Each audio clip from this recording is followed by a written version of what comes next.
Assalamualaikum warahmatullahi wabarakatuh. Perkenalkan, saya Aisyah CGP Angkatan 5 dari Kabupaten Pamekasan. Saya mengajar dari SMA Negeri 4 Pamekasan. Pada kesempatan kali ini, saya akan menyampaikan pemikiran Ki Hajar Dewantara tentang pendidikan.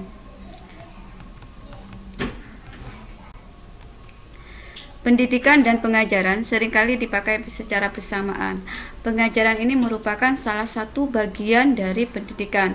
Pengajaran ini memberikan ilmu atau berfaedah buat hidup anak-anak, baik lahir ataupun batin.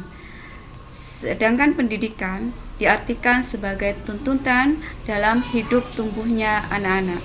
Maksud pendidikan yaitu menuntun kodrat yang ada pada anak-anak agar mereka dapat mencapai keselamatan dan kebahagiaan yang setinggi-tingginya, baik sebagai manusia maupun sebagai anggota masyarakat. Poin yang ketiga adalah budi pekerti atau watak, atau yang kita sering kenal dengan sebutan sebagai karakter, yang merupakan hasil dari bersatunya gerak, pikiran, perasaan, dan kehendak atau kemauan sehingga menimbulkan tenaga, atau dengan istilah cipta, rasa, dan karsa. Perlu diketahui bahwa budi berarti pikiran, perasaan, kemauan, sedangkan pekerti artinya telah tenaga. Jadi budi pekerti merupakan sifat jiwa manusia mulai dari angan-angan hingga menjelma sebagai tenaga. Dalam menuntun laku dan pertumbuhan kodrat anak, KHD mengibaratkan peran pendidik seperti seorang petani atau tukang kebun. Ya, jika kita menanam bibit jagung, walaupun bibitnya itu bibit unggul, tapi tidak kita openi, maka hasilnya juga akan rusak.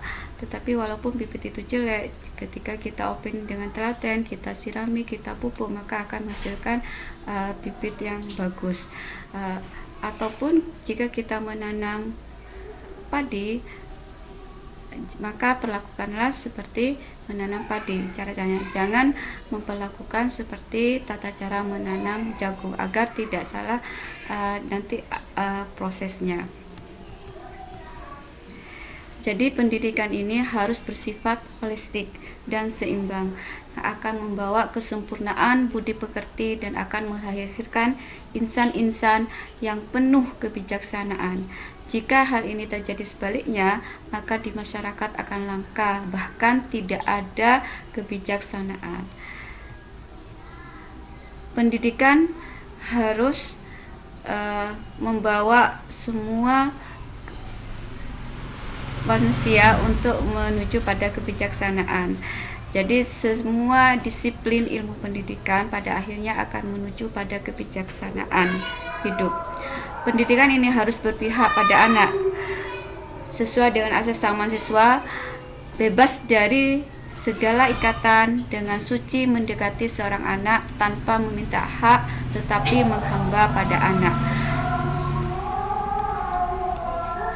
Orientasi pendidikan kita pada murid, mendidik anak dengan cara yang sesuai dengan kodrat alam dan zamannya.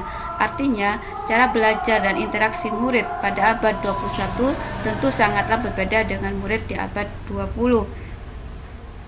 Kita harus melayani murid ya dengan sepenuh hati. Kita harus lebih sabar, lebih telaten. Mengapa murid itu melakukan pelanggaran, mengapa murid itu lamban dalam memahami ilmu yang kita pelajari. Itulah tugas kita sebagai pendidik, dan juga tentunya agar kita lebih kreatif dalam menciptakan media pembelajaran agar tercipta pembelajaran lebih menyenangkan. Demikian dari saya. Terima kasih. Wassalamualaikum warahmatullahi wabarakatuh.